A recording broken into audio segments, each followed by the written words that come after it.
دوستو بگٹی قبیلے میں عورت کو خاص مقام حاصل ہے۔ بگٹی قبیلے میں سری سطح کا رواج دیکھنے کو ملتا ہے، جس کا مطلب یہ ہے کہ اگر عورت اپنے سر کی چادر کسی کے آگے یعنی کسی کے پیروں پر ڈال دے تو گویا معافی مانگنے کا آخری درجہ ہے، قتل تک کا جرم معاف ہو سکتا ہے۔ بلوچوں میں مرد کی دستار بھی بہت زیادہ مقدس و مشرف سمجھی جاتی ہے، مگر عورت کے سر کی چادر جتنی معزز دوسری کوئی نہیں ہوتی۔ کسی خاتون کی چادر دشمنی میں گرا دینا بہت ہی مہیب جرم تصور ہوتا ہے۔ قتل و غارت خواہ جس بڑے پیمانے کی ہو، دشمنی خواہ جتنی بھی بڑی ہو، مگر دشمن قبیلے کی عورتیں آزادی کے ساتھ لکڑیاں چننے، پانی بھرنے، مویشی چرانے اور دیگر روزمرہ کے کام کرنے آتی جاتی ہیں۔ انہیں کوئی کچھ نہیں کہتا۔ انتقام اور بدلے میں عورت کو شامل نہیں کیا جاتا۔ خواہ قتل کا بدلہ لینے کے حالات کتنی ہی سازگار ہوں، مگر دشمن کے آس پاس اگر عورت موجود ہو تو سارا پروگرام ملتوی کر دیا جاتا ہے اور حملہ نہیں کیا جاتا کہ کہیں عورت کی بے توقیری نہ ہو، اور اگر خدا نخواستہ وہ لپیٹ میں آ جائے اور زخمی یا قتل ہو جائے تو دشمنی کئی گنا بڑھ جاتی ہے اور تصفیہ بہت مشکل ہو جاتا ہے، جس میں بہت بھاری تاوان ادا کرنا پڑتا ہے۔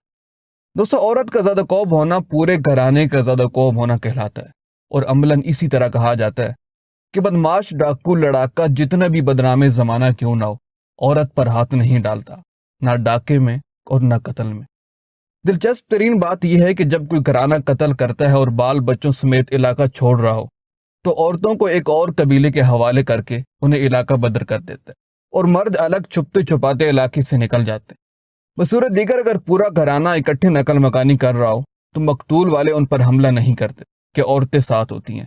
اس پکی ضمانت کے باوجود مرد اپنی بیویوں بیٹیوں کے ساتھ نہیں ہوتے۔ اس طرح جان بچانا گویا بزدلی کی بڑی علامت سمجھا جاتا ہے۔ دوستو بلوچ سردار میں 3 خصوصیات لازمن ہوتی ہیں: مستقل مزاج، مہمان نواز اور جنگجو۔ 2001 کا واقعہ ہے کہ نواب اکبر خان بگٹی نے سرداری کو ترک کرنے کا فیصلہ کر دیا۔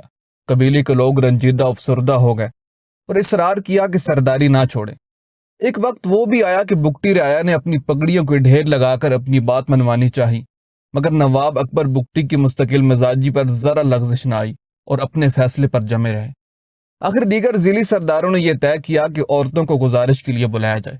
چنانچہ یوں ہی کیا گیا اور ہزارہا عورتیں قلعے میں جمع ہو گئیں۔ یہ نواب بگٹی کو معزول ہونے سے روکنے کا ایک طریقہ تھا۔ اس عمل کو بلوچوں میں حرف آخر اور اہم سمجھا جاتا ہے۔ بالآخر عورتوں کے اس بڑے اجتماع نے نواب صاحب کو دستبرداری سے روک دیا۔ دوستو اس سے بگٹی قبیلے میں عورت کے مقام کا تعین کیا جا سکتا ہے۔ اگر آپ کو ہماری یہ ویڈیو پسند آئی تو پلیز اس کو لائک اور اس طرح کی مزید انفارمیٹیو ویڈیوز دیکھنے کے لیے ہمارا چینل سبسکرائب کر دیں۔ جزاک اللہ۔